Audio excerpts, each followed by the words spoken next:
شريك له وأشهد أن محمدا عبده ورسوله الكريم.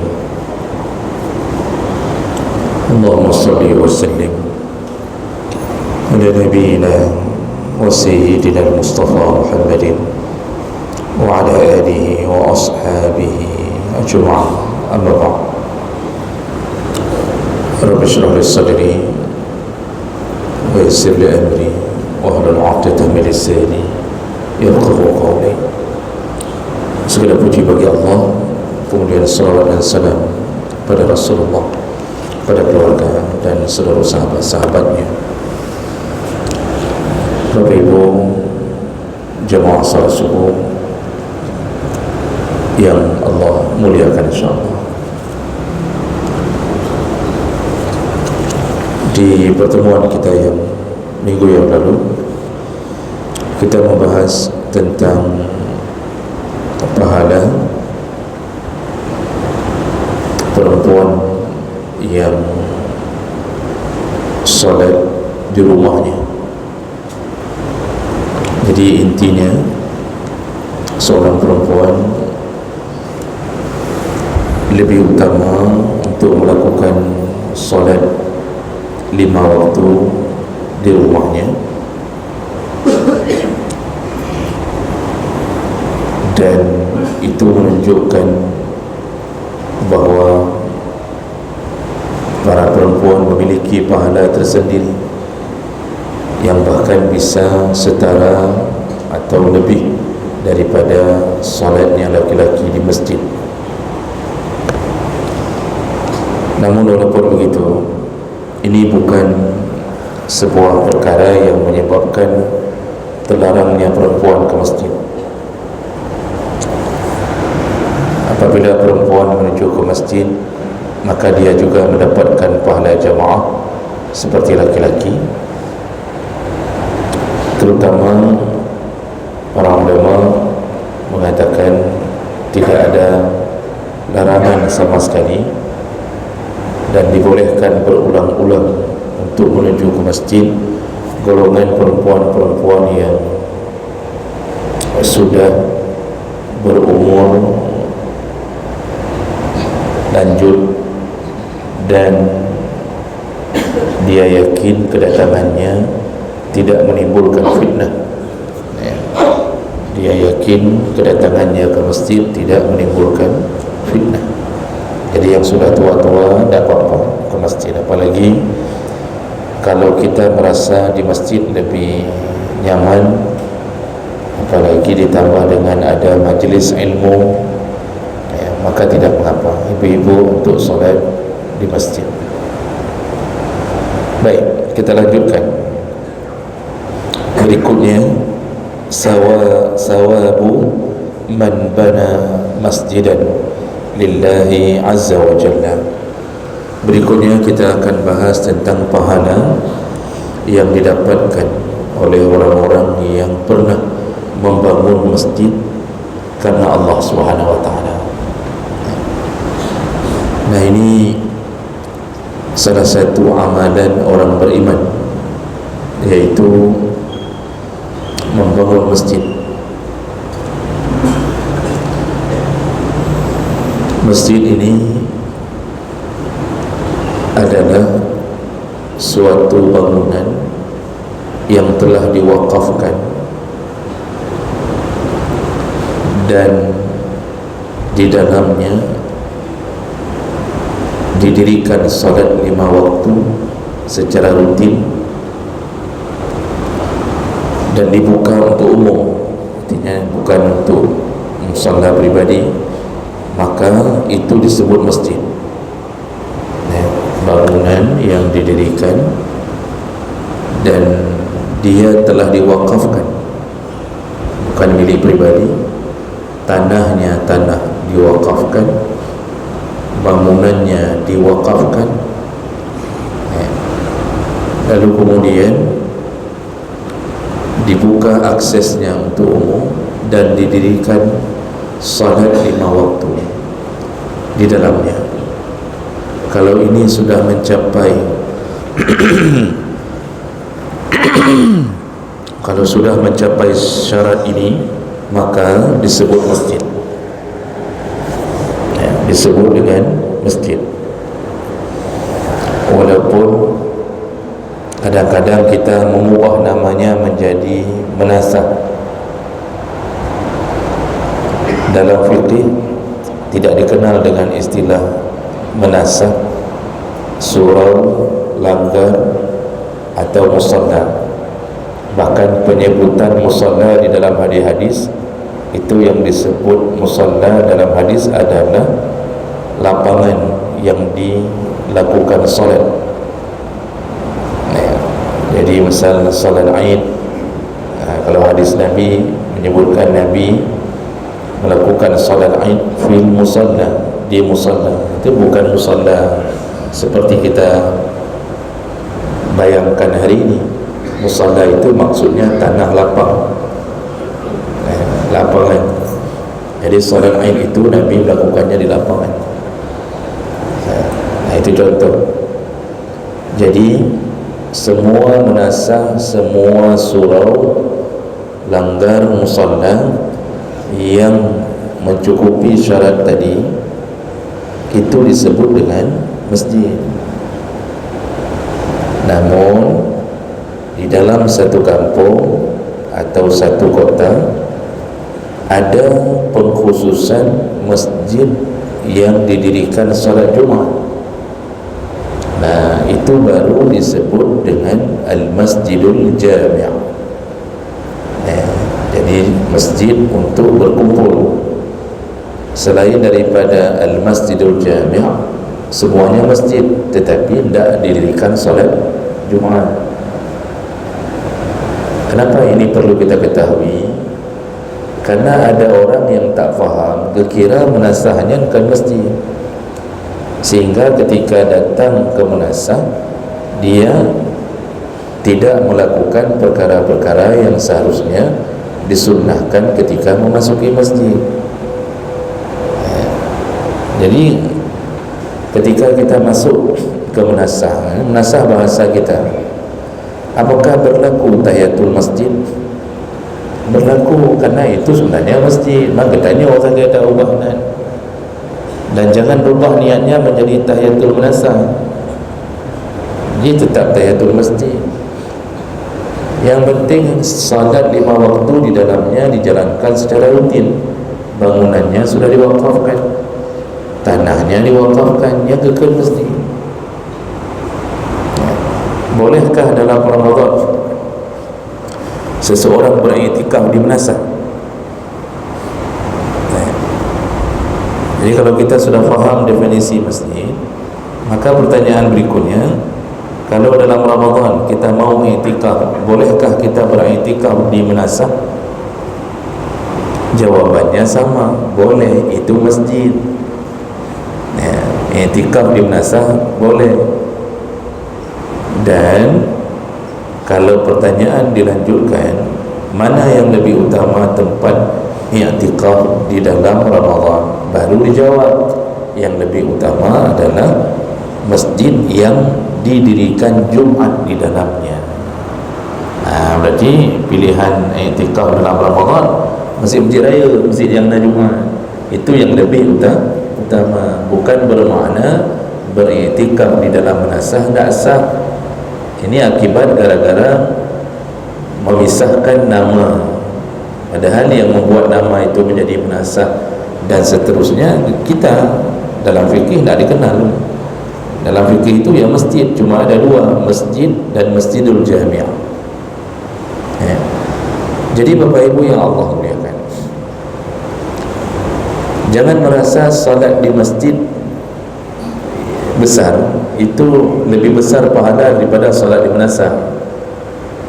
Jadi kalau sudah faham ini, jangan merasa salat di masjid besar lebih besar pahalanya daripada salat di menasah.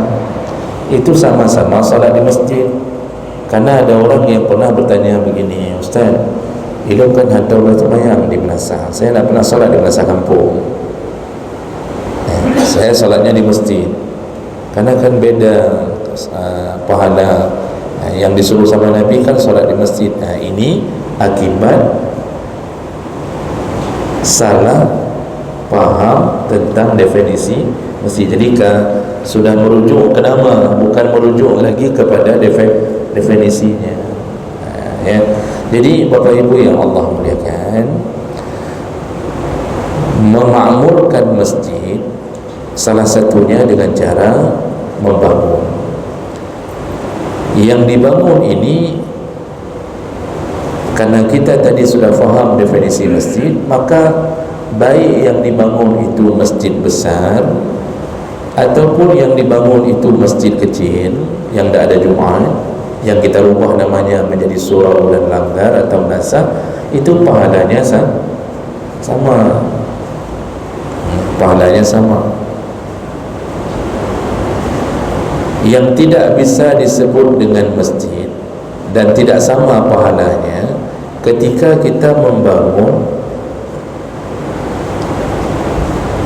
musalla atau surau yang tidak didirikan salat 5 waktu di dalamnya. Itu tidak layak disebut masjid. Contoh, ada musalla di mall. Bapak kalau pergi ke mall, itu ada musalla.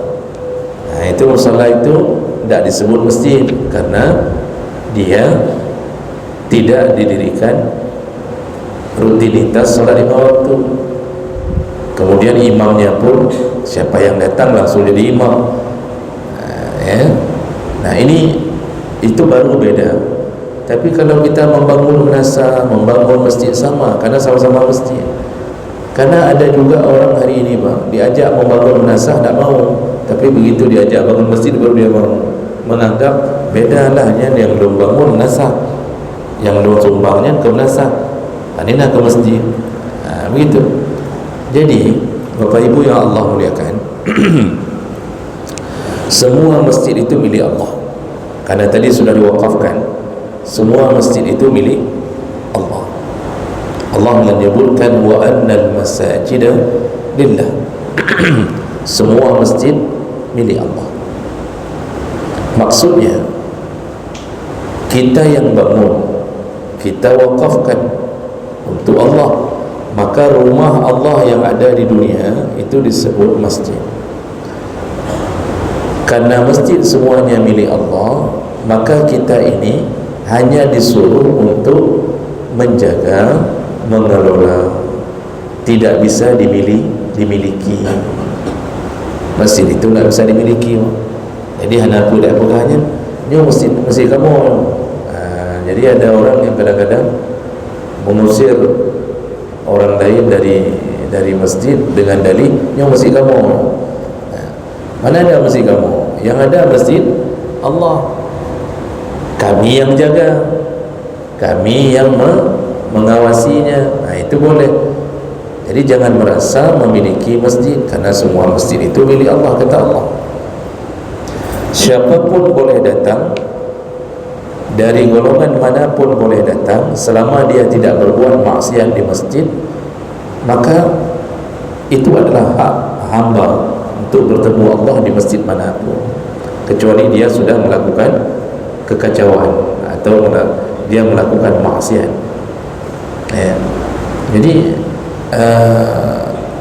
ini kadang-kadang kan ada orang yang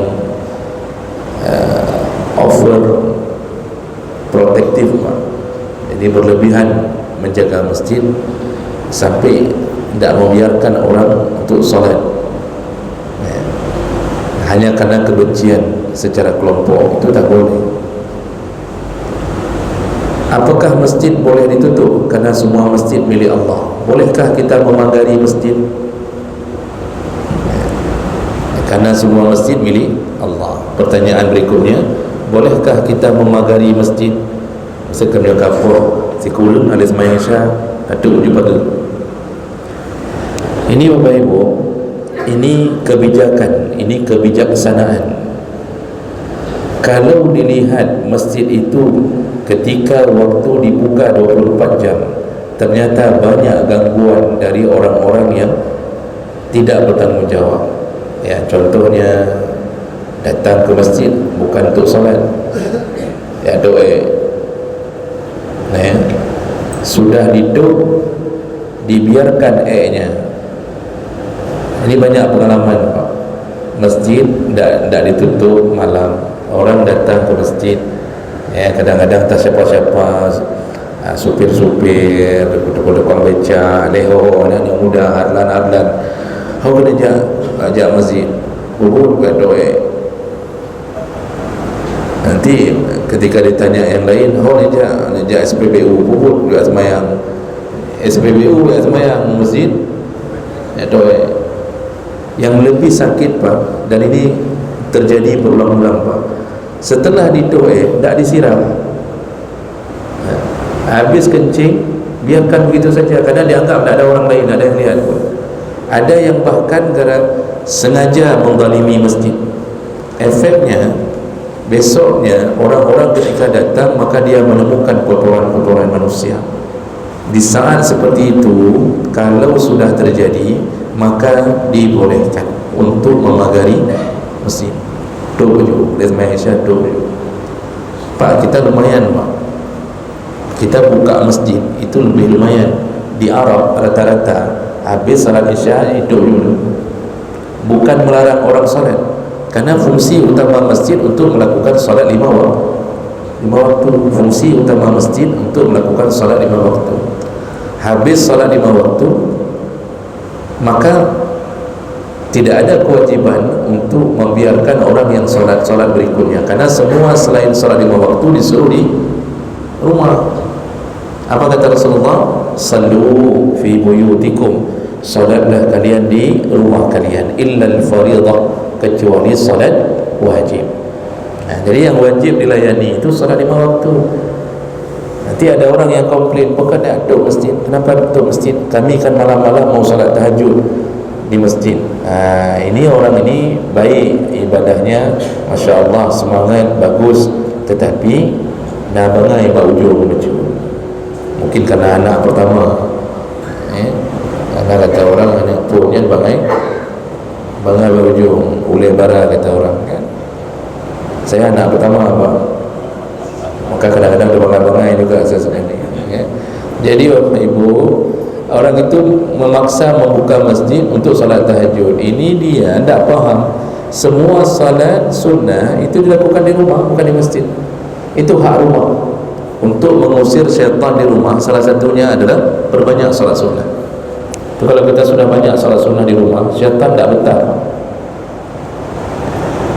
Kalau banyak amalan sunnah di rumah, Quran dibaca di rumah, salat sunnah di rumah, bahkan qabliyah dengan ba'diyah, itu pun selayaknya di rumah. Cuma kerana kita kadang-kadang rumah jauh, datang ke masjid salat, habis itu bersambung dengan pengajian, tak mungkin kita pulang lagi ke rumah hanya untuk salat ba'diyah lalu balik lagi, itu tak mungkin kan. Jadi di masjid tak masalah kalau dia salat sunnah rawatib bersambung dengan salat 5 waktu. Tapi kalau salat duha, tahajud, salat ini di rumah. Jadi Bapak Ibu yang Allah muliakan, masjid itu rumah Allah yang ada di dunia. Dan orang-orang yang mampu memelihara rumah Allah hanya orang-orang beriman. Orang-orang yang mampu memelihara rumah Allah hanya orang-orang yang beriman. Allah yang sebutkan, innama ya'muru masajidallah man amana billah wal yawmil akhir. Hanya saja kata Allah. Jadi kalau Allah sudah pakai kalimat innama dalam bahasa Arab, itu fungsinya lil hasr, untuk membatasi. Inna tambah ma itu untuk membatasi, maksudnya tidak boleh keluar dari apa yang dimaksud. Contoh misal dalam ayat lain Allah katakan innamas sadaqatu, hanya saja atau sesungguhnya zakat itu hanya boleh diberikan kepada fuqara wal masakin wal amilin dan seterusnya. Berarti 8 kelompok yang Allah sebutkan di awalnya memakai kalimat innama. Artinya tidak boleh beri zakat di luar 8 kelompok ini. Kalau Allah sudah pakai innama, yang gepaga. Makanya dalam bahasa Arab itu disebut lil hasr, untuk membatasi.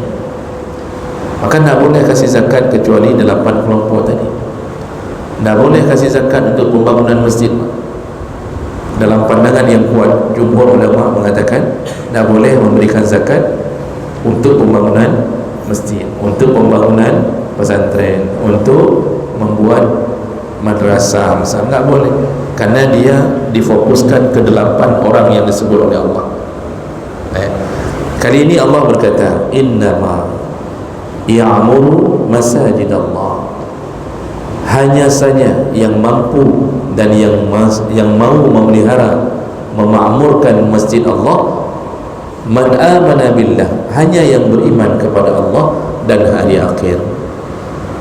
Jadi kelompok orang yang memperhatikan masjid, itu orang beriman kepada Allah dan hari akhir. Kenapa ditambahkan hari akhir? Karena dia yakin sekali semua yang dia lakukan untuk memelihara rumah Allah, semuanya akan dibalas oleh Allah di hari akhir. Makanya kan cukup banyak kalimat dalam Al-Quran, yu'minu billah wal yawmil akhir, amana billah wal yawmil akhir. Selalu Allah bilang wal yawmil akhir, karena iman ini itu kita diuji. Karena di dunia kita tidak nampak apa hasil amal kita tu, tidak nampak. Ini bapak-bapak yang sudah beribadah kepada Allah sampai 60 tahun, datang nenging pahala tidak ada. Kita kalau gaji keluar per bulan, kenapa kita semangat pergi ke kantor jam 7 langsung berangkat fingerprint? Karena kita menanti-nanti tanggal 1. Ini masih 20 hari lagi, ni orangnya baru negatif lah, dah muangkan tu, dah muangkan tu. Ditanya orang tu kan jemaah tak ada muangkan tu, ilmu kan kenyan memikir batangai sah dulu fikir. Semua berharap keluar hasilnya di tanggal 1. Kita sudah 60 tahun beribadah, tak keluar-keluar hasilnya, Pak. Gajinya tak keluar-keluar. Kapan? Nanti wal yaumil akhir. Tunggulah di sana. Kenapa Allah tak berikan di dunia semua pahala-pahala itu? Karena dunia ini tempat yang rendah untuk menampung pahala. Dunia ini, Pak, tempat yang hina untuk menampung pahala. Disebut dengan dunia berasal dari kalimat dana, dari kata dana yadnu, artinya rendah. Dunia ini level paling rendah dari semua level kita menuju ke akhirat.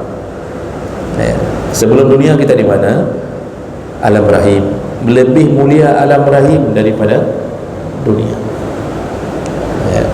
Sampai Nabi mengatakan, seandainya dunia ini lebih berharga dari sebelah sayap nyamuk, kan 12. Seandainya dunia lebih berharga dari sebelah sayap nyamuk, sungguh Allah tak akan memberi makan orang kafir. Begitu kata Nabi dalam hadis yang sahih. Kalau dunia lebih berharga dari sebelah sayap nyamuk, maka Allah tak kasih makan orang kafir. Maksudnya, kalau dianggap dunia ini berharga di sisi Allah, untuk apa Allah pelihara orang yang tak mau menyembahnya? Cuma karena dianggap dunia ini tong sampah, hana harga, jadi seakan-akan Allah ingin mengatakan ke kamu dia berjuilenan, bro putuh kamu dia berjuilenan. Semua sampah-sampah dikumpulkan Allah, ya udahlah dikasih makan. Jadi seperti dibuang sampah-sampah ke dalam dunia ini, ya udah. Yang kafir dihidupkan juga oleh Allah karena hidup di dalam tong sampah yang hina.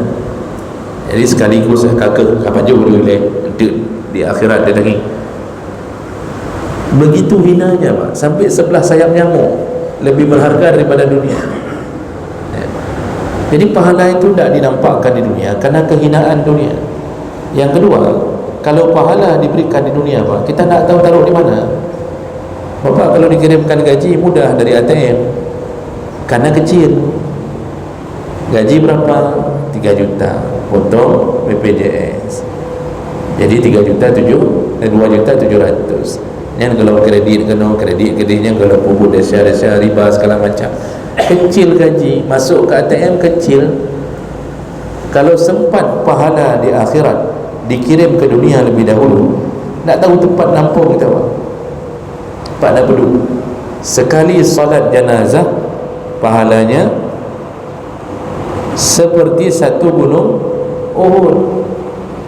Kita salat jenazah untuk saudara kita, pahalanya seperti satu gunung Uhud. Sempat habis salat jenazah, langsung datang malaikat nyompat, sosok sembahyang penuh, sosok sembahyang penuh, kata malaikat, langsung dikasih nyompat sabar penuh. Kemana minta doa? Garasi rumah cuma cukup untuk satu Avanza dengan NMAX satu, menyona apinya dengan gedangnya dua pun punya sempat gebi pahalanya pak. 620 orang meninggal dalam kampung dan sembahyangnya 42. Kecil sekali dunia pak, pahala kita tu besar sekali. Maka jangan harap di dunia, diberikan di dunia pun kita tak tahu pakai untuk apa. Maka Allah tunggu di tempat yang abadi, bahagia selama-lama, tak ada lagi kesusahan hidup, tak ada lagi pak. Ni kita kan di sini banyak susahnya. Ni aja nampak pak, wajah-wajah susah, wajah-wajah susah. Gaji kalau debit, yang baru kena banjir dapat lagi bertimpa-timpa kesusahan. Ketika masuk surga masih ada banjir. Bapak pernah dengar riwayat di surga nanti akan ditimpa banjir, lalu kemudian rumah kita di surga akan tak ada. Inilah cobaan dunia, inilah ujian di dunia. Makanya pahala ini itu Allah tak perlu nampakkan di dunia, nanti di sana.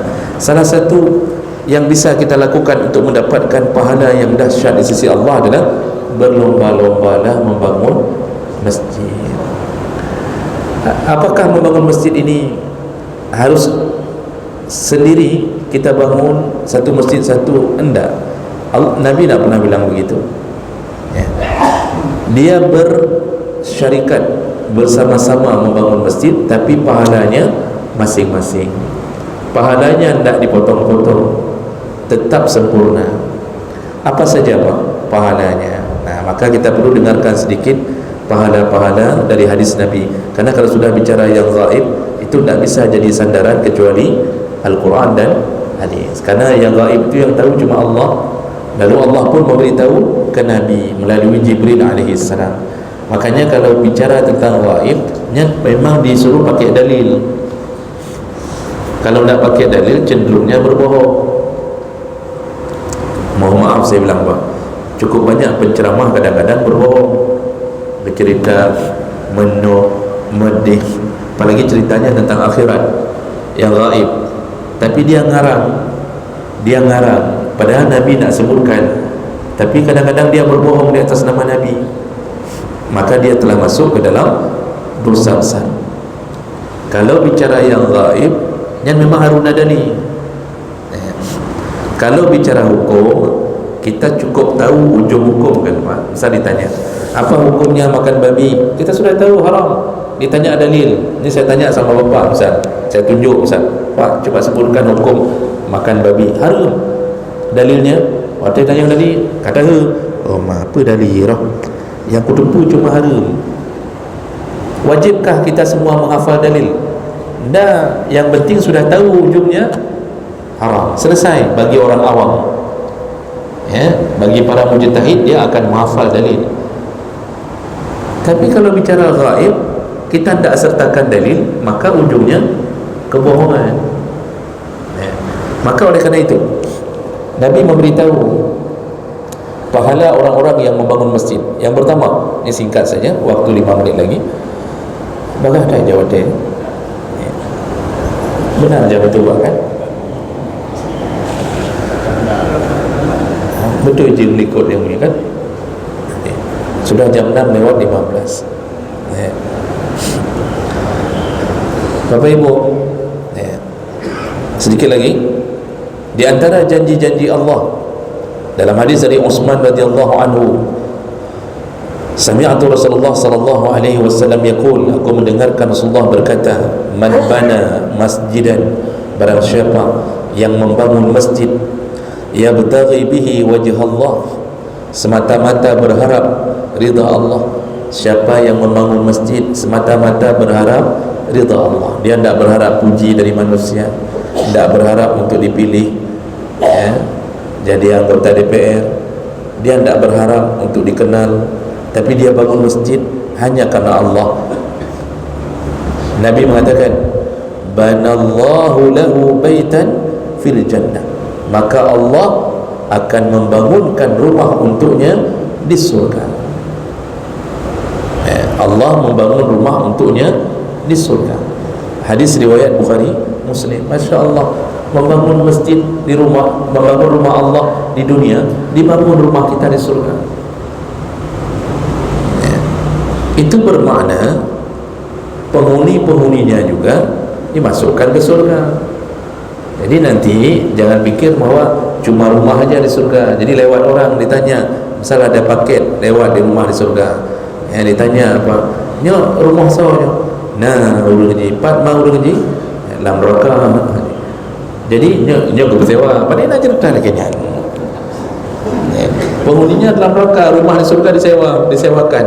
Mana ada? Kalau sudah Nabi bilang bangun rumah di surga, itu maksudnya bukan rumahnya, orang-orangnya ke dalam surga. Memang ada di surga rumah di kosong, lagi rumah hantu, tiba-tiba muncul kuntilanak di surga. Mana Pak? Setan tu tak bisa masuk surga Pak. Tak ada lagi model-model setan, genderuwo, pocong, gendut dalam surga. Ya ada ni. Setan itu tak bisa masuk surga. Makanya kenapa waktu para ulama bicara tentang surga tempat Nabi Adam dicipta, jumhur ulama mengatakan surga tempat Nabi Adam dicipta itu bukan surga yang akan kita kembali ke dalamnya. Coba baca tafsir. Jumhur ulama mengatakan surganya Nabi Adam dan Hawa dicipta itu bukan surga yang akan kita kembali. Surga yang akan kita kembali itu surga yang lain, yang dibuat sengaja untuk menyambut kita, penyambutan yang luar biasa. Kita disambut, Pak. Innal ladzina amanu wa 'amilus shalihat kanat lahum jannatul firdausi nuzula, kata Allah. Sesungguhnya orang yang beriman dan beramal saleh ketika masuk ke dalam surga Firdaus, nuzula. Apa arti nuzula? Disambut. Orang Arab itu nuzul. Jadi bahasa nuzul itu kalau tamu datang, itu Masya Allah disediakan ini, disediakan itu. Nuzula, kita disambut. Jadi masuk surga itu bukan dari pintu pagar, nanti cuma ada malaikat satu malaikat lalu mengatakan masuk aja. Nanti di sana coba cari-cari sendirilah. Lalu kita pakai GPS cari yang mana tersesat 2 kali, lalu tanya lagi sama satpam yang di simpang, rumah long yang empat. Kadang satpam jak ke dia belok umi 2 ke belok unan dia ke, hanya lurus saja. Nanti inan merempok rumah, tapi nya rumah pak kecil, kadang tak minan. Habis cuma ngapai kita masuk surga. Pada tahu surga itu seluas langit dan bumi. Tak begitu masuk surga. Nuzula, disambut, dihantarkan, dihantar sampai ke depan pintu rumah, disiapkan segala-galanya. Tiketnya apa? Bangun masjid salah satunya. Jadi Bapak Ibu yang Allah muliakan, berbahagialah ketika kita masih diberi kesempatan bersemangat membangun masjid. Bangun masjid itu tak mesti harus satu masjid kita bangun. Membangun bersama-sama, walaupun yang kita beri itu kecil, maka Allah tetap menghitungnya sebagai orang yang membangun masjid. Dalam hadis Nabi riwayat Al-Bazzar dan Ibnu Hibban dengan derajat yang hasan, hadis dari Abi Zar radhiyallahu anhu qala Rasulullah sallallahu alaihi wasallam, Rasulullah berkata, man bana lillahi masjidan, barang siapa yang di dunia pernah membangun masjid qadra mafhasi qutatin, dia bangun masjid di dunia cuma pernah menyumbang ke masjid, wakaf ke masjid cuma sebesar mafhas qutat. Mafhas itu Pak, sangkar burung, sangkar tempat duduknya burung. Jadi tempat duduk burung Ubina, Pak Ubino. Jadi kita pernah wakaf ke masjid sebesar ini.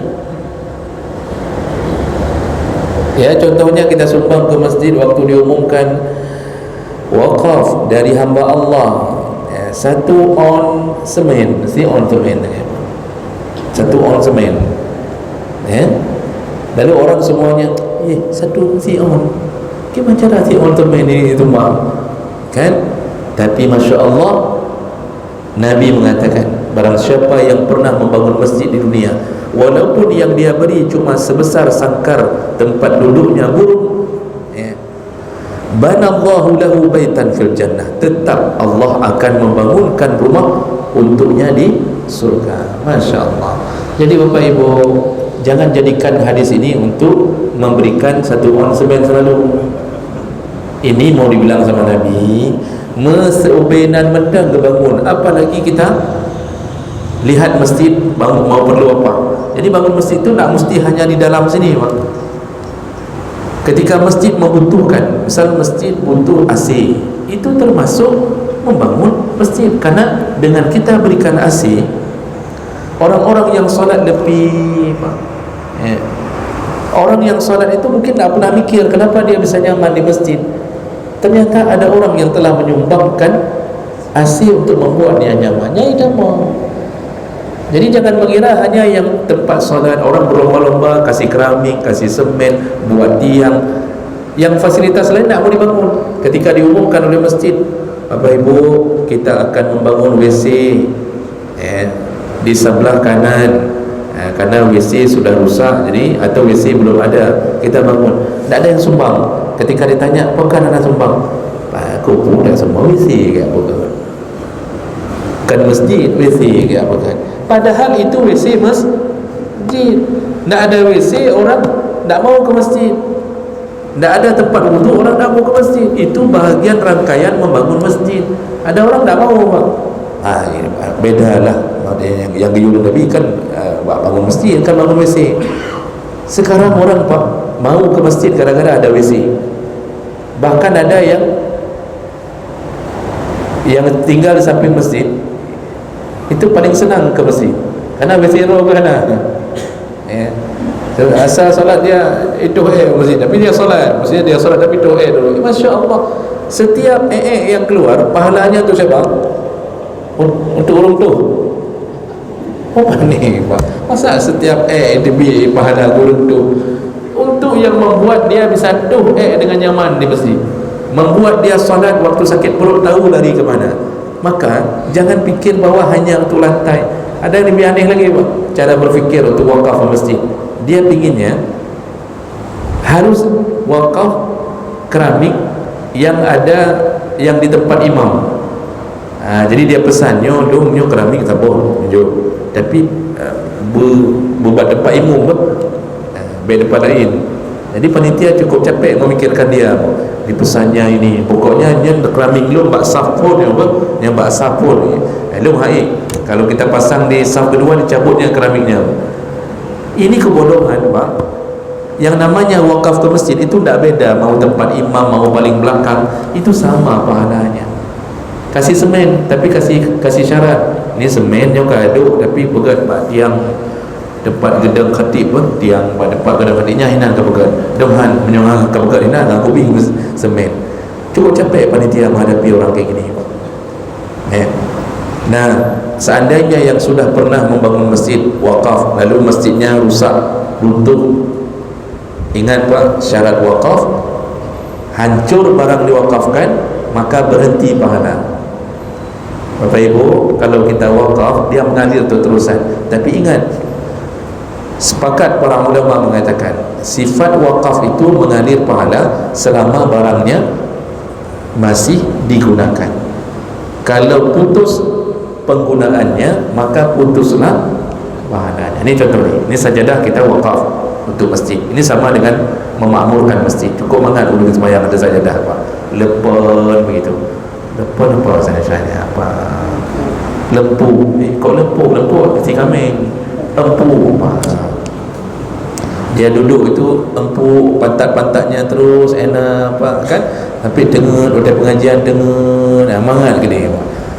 Bapak, ini bisa nanti mungkin berapa tahun yang akan datang ini sajadah ini mulai rusak, keramik bisa jadi mulai rusak, lalu diangkat oleh panitia, Kita yang pernah mewakafkan itu jangan protes mengatakan ke panitia, hidupkan kan sajadah apa ambal lu nyan baik cabut-cabut. Orang sudah berdarah-darah sujud di ambal dia, apa kata dia tetap nak boleh cabut yang wakaf itu. Bukan begitu. Hak BKM untuk memperbaiki masjid yang sudah tua dicabut itu haknya kalau sudah rusak. Jadi kita dapat pahala apa lagi? Karena begitu dicabut berhenti ini, yang mewakafkan sajadah, mewakafkan berhenti pahalanya kalau sudah tidak lagi digunakan. Bagaimana cara dapat kembali? Perbaharui. Jadi begitu sudah tua kasih tahu sama panitia, baru kedua baru. Karena sekarang kan banyak masjid yang dipugar, dipindah ke samping. Cukup banyak masjid-masjid tua dipugar. Orang yang wakaf dulu itu kehilangan pahala di saat apa yang dia beri hilang. Caranya ahli warisnya menyambungnya. Ini kami sambung wakaf ayat. Pokoknya berapa untuk masjid baru. Jadi bukan mempertahankan sampai protes, tak boleh bongkar masjid lama, tak boleh ini, tak boleh itu, bukan begitu. Perbaharui pembangunan untuk masjid. Jadi lampu, kipas angin, semua apa, Quran di dalamnya, semuanya termasuk memakmurkan masjid. Demikian yang patut kita fahami, begitu mulianya orang-orang yang pernah di dunia membangun masjid.